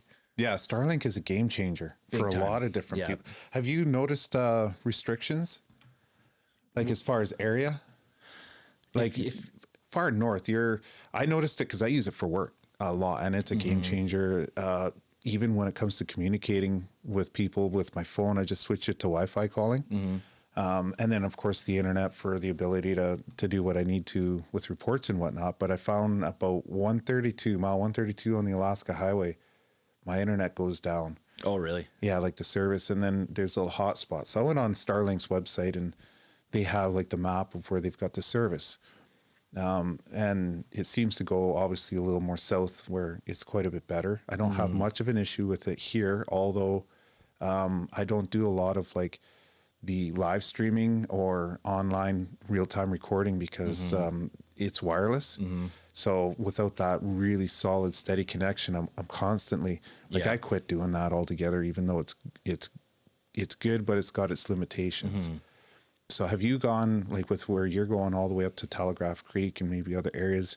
Have you found like boundaries or limitations on where you can get internet? No, as long as you have a good view of the sky, it seems to be actually just rocket fast. I mean, sometimes you'll find a spot that's not quite as good, but typically I can upload a 30-minute video faster than I can put in the description, the thumbnail, and the title. Wow. It's ready to go, which is great. I don't know. I can't speak on how good the reception is here because my Starlink's been broken for about a month now.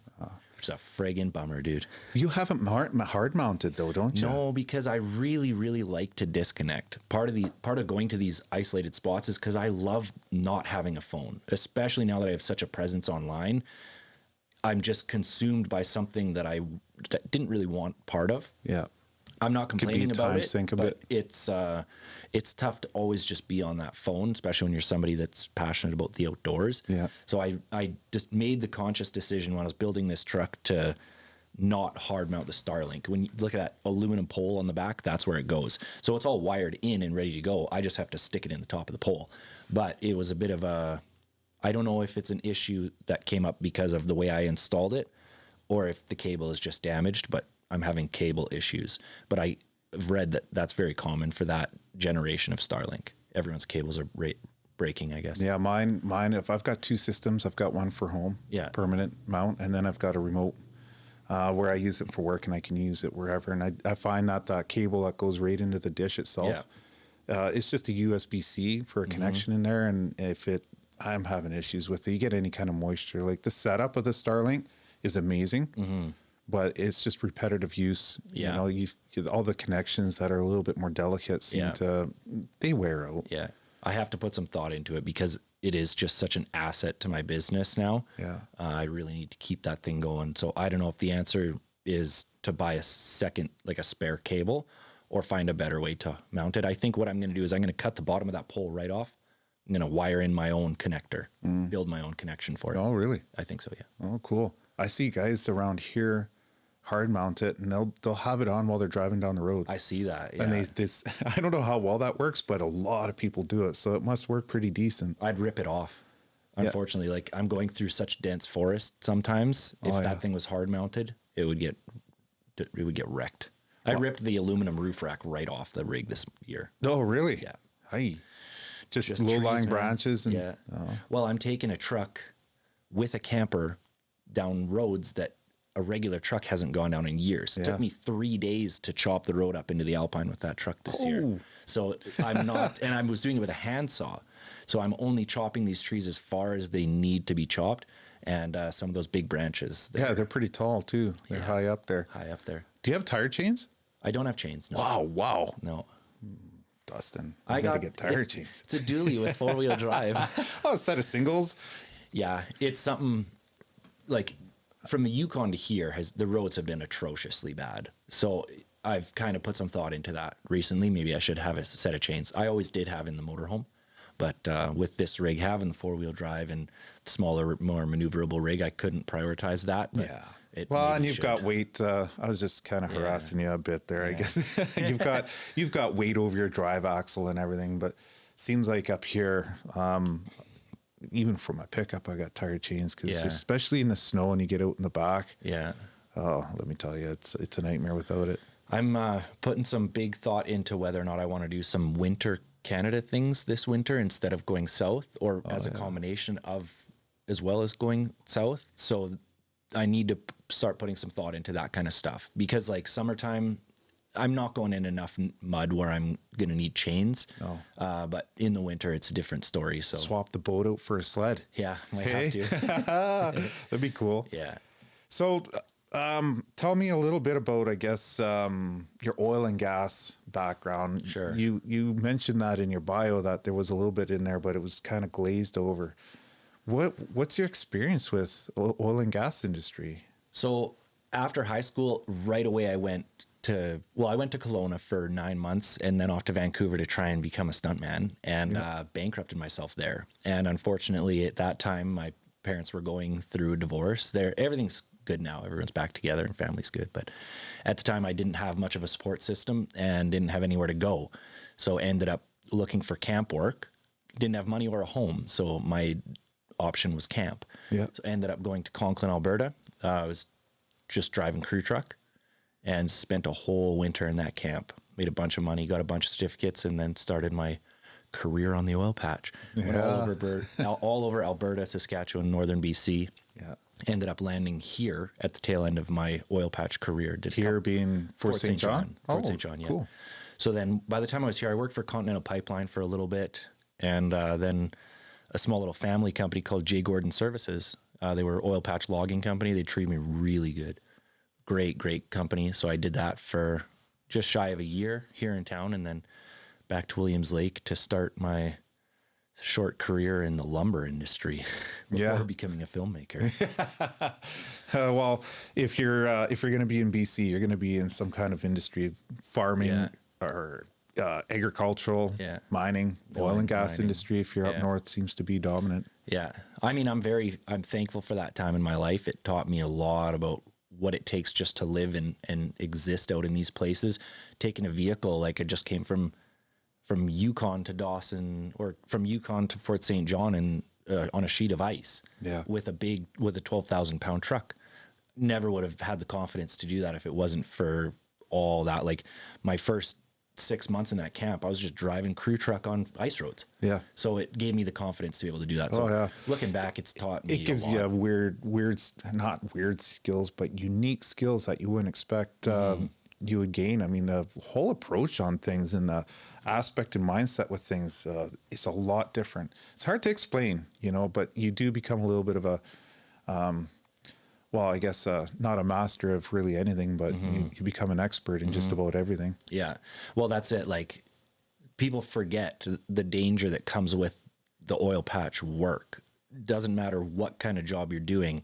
There's a certain level of danger. It's minus 60 and you're driving by yourself 200 kilometers north on the Alaska highway to go fix something or see something.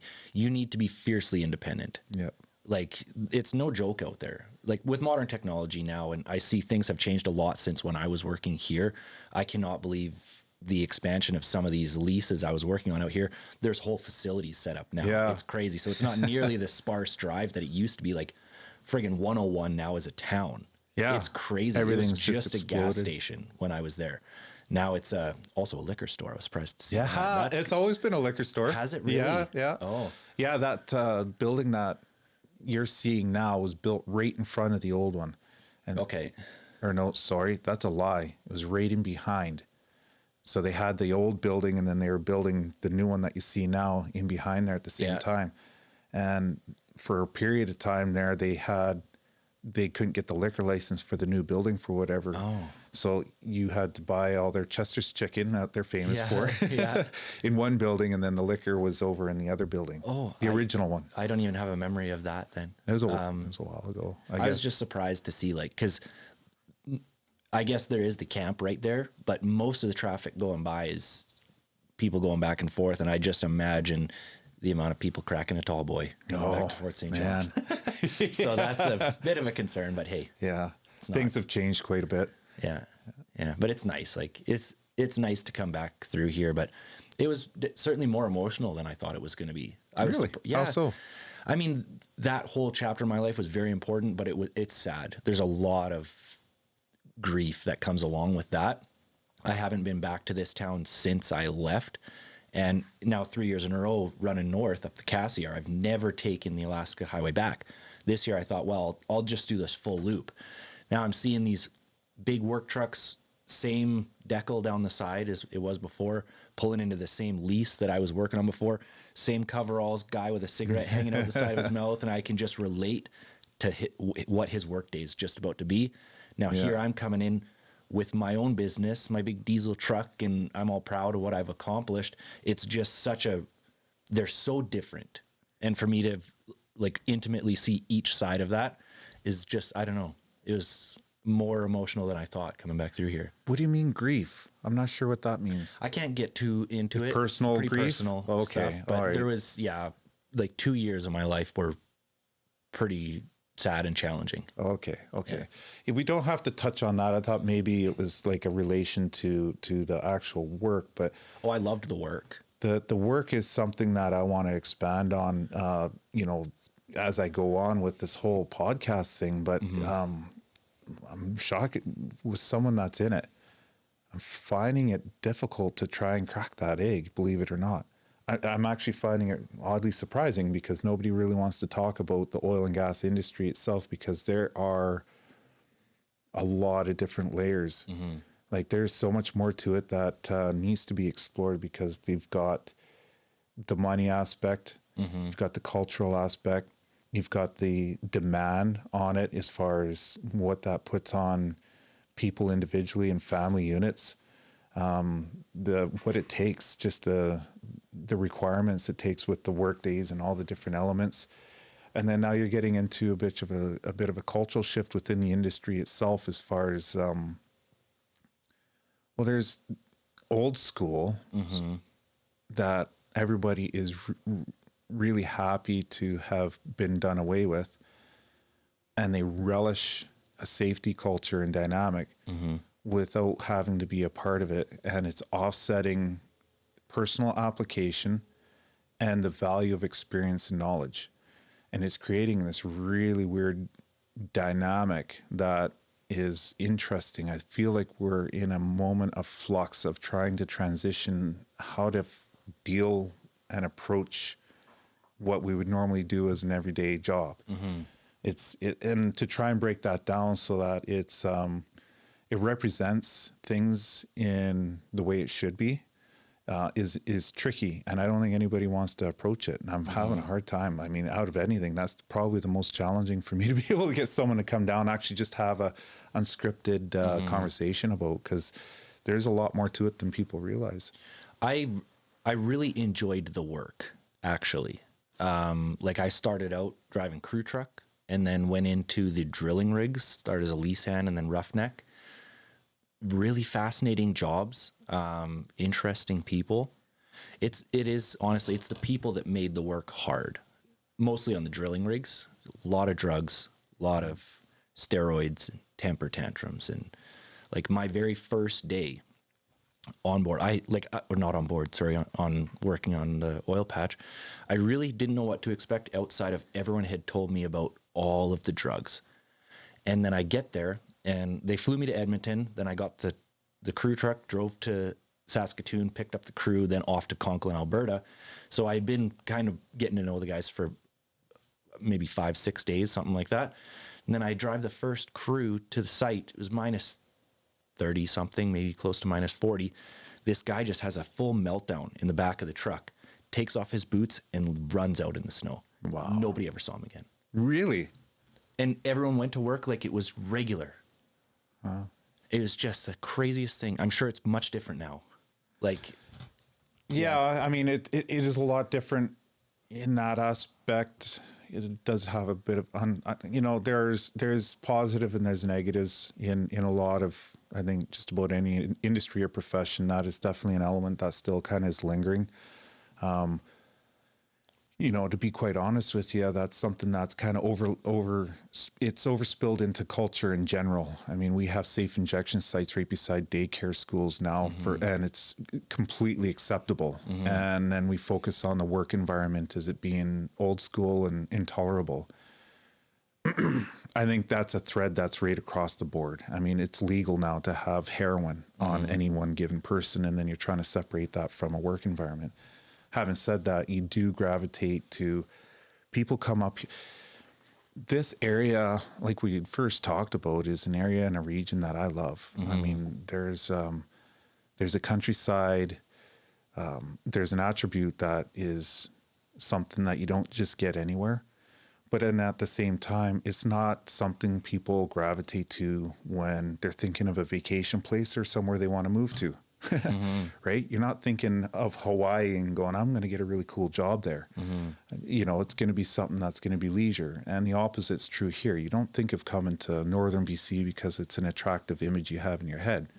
It's because you come here out of necessity, and that's work. So it is a transient place. It's much like the towns like what you know, are coming across with the old mining or gold towns. I mean, this is oil and gas industry. So the area has a huge spike and drop, and like, it's not boom bust, but there's spikes, right? It's a transient town.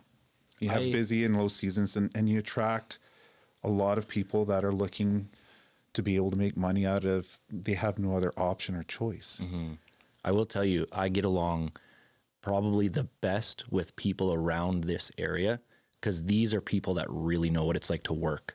Yeah. Like the workload and the seasons here, man, do people work. Like when I was working for J. Gordon Services, we were doing 12 to 14 hours a day every single day. I think I took 4 or 5 days off to go home for Christmas. That was it. Like weekends, holidays, stat holidays, doesn't matter. It's a work day. No, it doesn't matter. It's a lot of companies here, and guys do it, and girls too. Yeah. Well, the female element is definitely coming up a lot. Is it? Oh, That was something huge. It's actually shocking. I'm a little surprised that this is an industry that attracts so many female, and they do awesome. Oh, I'm sure. It's amazing great how for well. crew morale as well. Like I know when I was on the pipelines, we had a lot of females working there, and it was great for the guys. Not that they're pursuing the women or anything, but just having that element there was really nice. Didn't see that on the drilling rigs. It's too dangerous to mix, so you don't see women there. Well, you do have areas that, you know, allow a little bit more varying attributes. Rigs is typically more labor. So the thing about the rigs, we always have, like, you got the pipeline, you've got the welding, you've got the truck driving, you've got the rigs. Everybody has this little thing, this element within the oil patch.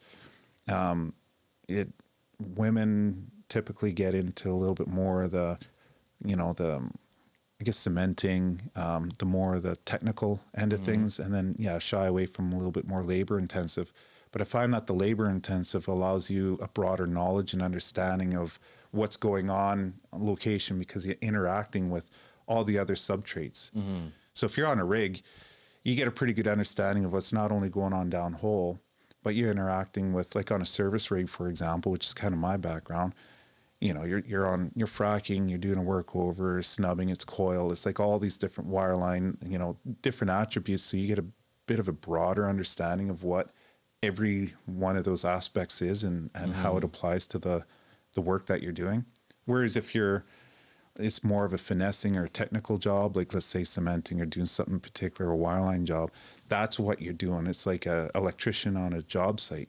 You're dealing with electrical, and that's it. You're not the general contractor that, you know, deals with absolutely everything.